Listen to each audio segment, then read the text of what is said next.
નમસ્કાર દર્શક મિત્રો, હું છું આશ્લેષા પટેલ અને આપ જોઈ રહ્યા છો અરવલ્લી ન્યૂઝ.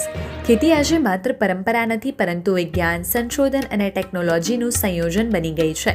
બદલતી હવામાન પરિસ્થિતિ, વધતી ખેતી ખર્ચ અને ઉત્પાદન વધારવાની જરૂરિયાત વચ્ચે ખેડૂતોને નવી દિશા અને યોગ્ય માર્ગદર્શન આપવું સમયની માંગ બની છે. આવી જ જરૂરિયાતને ધ્યાનમાં રાખીને જીએનએફસીની CSR શાખા નારદેશ દ્વારા સંચાલિત નર્મદા કિસાન સમૃદ્ધિ પરિયોજના અને સરદાર કૃષિનગર દાંતીવાડા કૃષિ યુનિવર્સિટીના સંયુક્ત ઉપક્રમે ખેડૂતલક્ષી એક દિવસીય તાલીમ કાર્યક્રમનું આયોજન કરવામાં આવ્યું. જીએનએફસીની CSR શાખા નારદેશ દ્વારા સંચાલિત નર્મદા કિસાન સમૃદ્ધિ પરિયોજના તથા સરદાર કૃષિનગર દાંતીવાડા કૃષિ યુનિવર્સિટીના સંયુક્ત ઉપક્રમે તારીખ 24 ડિસેમ્બર 2025ના રોજ સરદાર કૃષિનગર દાંતીવાડા ખાતે એક દિવસીય ખેડૂત તાલીમ કાર્યક્રમમાં મોડાસા, બાયડ અને પ્રાંતિજ તાલુકાના કુલ 150 પ્રગતિશીલ ખેડૂત ભાઈઓ ઉપરાંત જીએનએફસીના પદાધિકારીઓ અને કર્મચારીઓએ ઉત્સાહપૂર્વક ભાગ લીધો હતો. કાર્યક્રમની શરૂઆતમાં જીએનએફસી મહેસાણા એરિયા મેનેજર કે પટેલિયા દ્વારા ખેડૂત ભાઈઓને નર્મદા કિસાન સમૃદ્ધિ પરિયોજનાના ઉદ્દેશો, ખેડૂતલક્ષી યોજનાઓ તથા જીએનએફસી દ્વારા ખેતી ક્ષેત્રે કરવામાં આવી રહેલી પ્રવૃત્તિઓ અંગે વિસ્તૃત માહિતી આપી તમામ ઉપસ્થિતોને આવકારવામાં આવ્યા હતા.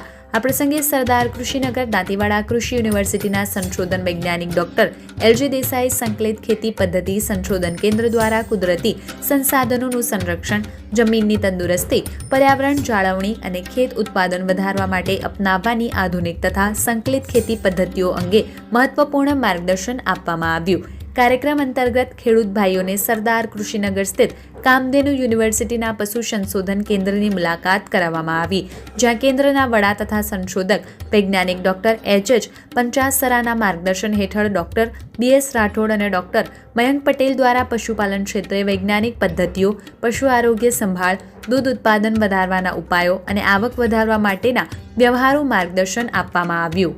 નમસ્કાર, મારું નામ કેવલ કાબરિયા છે અને હું જીએનએફસીમાં અરવલ્લી જિલ્લાના મોડાસા ખાતે ફરજ બજાવું છું. જીએનએફસીનો એક પ્રોજેક્ટ ચાલે છે નર્મદા કિસાન સમૃદ્ધિ પરિયોજના. આ અંતર્ગત અમે 50 જેટલા મારા 5 ગામને અમે દત્તક લીધેલા છે. આ અંતર્ગત અમે ખેડૂતોને રેગ્યુલર ઇન્ટરવલે અમે ટ્રેનિંગ આપતા હોઈએ છીએ. તો ગઈકાલે 24 તારીખે અમે આ ગામના 50 ખેડૂતોને દાંતીવાડા ખાતે લઈ ગયેલા હતા અને દાંતીવાડા ખાતે અમે એમની ટ્રેનિંગની આયોજન કરેલું હતું અને અમારો પ્રોગ્રામ સફળ રહ્યો હતો અને ખેડૂતોને પણ ખૂબ મજા આવી હતી.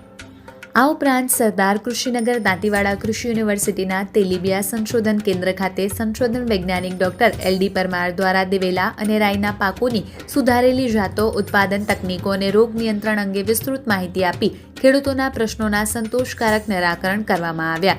કાર્યક્રમમાં જીએનએફસી સાબરકાંઠા અને અરવલ્લી જિલ્લા ઇન્ચાર્જ રોહનભાઈ બ્રહ્મભટ્ટ, બનાસકાંઠા જિલ્લા ઇન્ચાર્જ હર્ષભાઈ પટેલ, જીએનએફસી આખોલ કેન્દ્ર ઇન્ચાર્જ હેપીનભાઈ પટેલ, અરવલ્લી જિલ્લા મોડાસા કેન્દ્ર ઇન્ચાર્જ કેવલભાઈ કાબરિયા, સાબરકાંઠા જિલ્લા પ્રાંતિજ ઇન્ચાર્જ ધાર્મિકભાઈ શાહ તથા અરવલ્લીના DMI કેન્દ્ર ઇન્ચાર્જ અનિલભાઈ પટેલ સહિત અધિકારીઓની ઉપસ્થિતિ કાર્યક્રમને વિશેષ ગૌરવ પ્રાપ્ત કરાયું હતું. આ તાલીમ કાર્યક્રમ દ્વારા ખેડૂતોમાં વૈજ્ઞાનિક ખેતી, સંકલિત ખેતી પદ્ધતિ અને પશુપાલન અંગે જાગૃતિ વધીને ખેતીને વધુ નફાકારક બનાવવાની નવી દિશા મળી હોવાનું ખેડૂતોએ અનુભવ વ્યક્ત કર્યો હતો. જીએનએફસી, નારદેશ અને સરદાર કૃષિનગર દાંતીવાડા કૃષિ યુનિવર્સિટી દ્વારા ખેતીને વૈજ્ઞાનિક દિશા આપતા ખેડૂતલક્ષી તાલીમ કાર્યક્રમો ખેડૂતોની આવક વધારવા અને ગ્રામ્ય અર્થતંત્રને મજબૂત બનાવવા મહત્વપૂર્ણ ભૂમિકા રહેશે અને સંશોધન, અનુભવ અને વ્યવહારુ માર્ગદર્શનના સંકલનથી ખેડૂતોને આત્મનિર્ભર બનાવવાની દિશામાં આ પ્રયાસો ભવિષ્યમાં પણ ખેતી ક્ષેત્રે નવી સમૃદ્ધિ લાવશે તેવી આશા સાથે સફળ ખેડૂત તાલીમ યોજાઈ હતી. વૈભવ રાઠોડ, અરવલ્લી ન્યૂઝ, મોડાસા.